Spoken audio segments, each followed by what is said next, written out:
Проблемот со нелојалната конкуренција во такси превозот во Тетово станува алармантен. Лиценцираните компании се жалат на големи штети и загуби поради така наречените диви таксисти, чиј број е драстично зголемен последниве години. Тетовските такси компании се жалат дека надлежните немаат слух за проблемот со оваа анархија во такси бизнисот.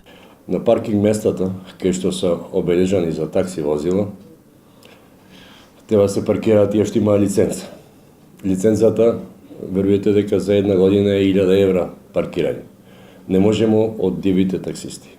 Никако не можеме да се паркираме. Не можеме да одеме да се паркира возило со лиценца на местото кај што е такси обележано. Една работа. Друга работа е што од 96 година нааму драстично се зголеми бројот на дивото работење. Често пута ја сум го нагласувал тоа, меѓутоа толку е веројатно моќта на нашата локална самоуправа, не знам што да речем, не сакам да критикувам многу, меѓутоа критика голема треба да се даде.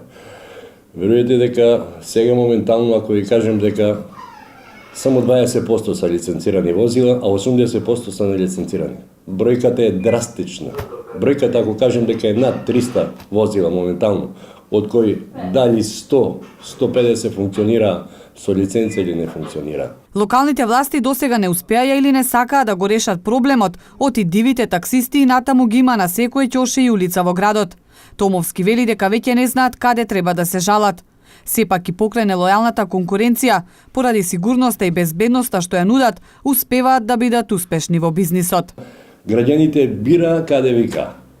Ипак бира фирма кај што може заборевил ќе се, паднало телефон или детето у школу да биде сигурно однесено, да го земеме од школа, да го донесеме до дома безбедно, така да имамо број на ученици што се зголемија, доаѓа родители овде, они се на работа, знаете како е, самите деца слага, ние ги земамо за рукиче до школа, од школа за рукиче у кола и до дома.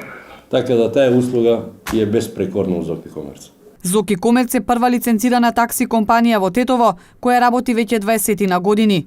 Во градот има уште неколку превозници со дозвола. Сите се надеваат еден ден, нивниот најголем проблем конечно да се реши.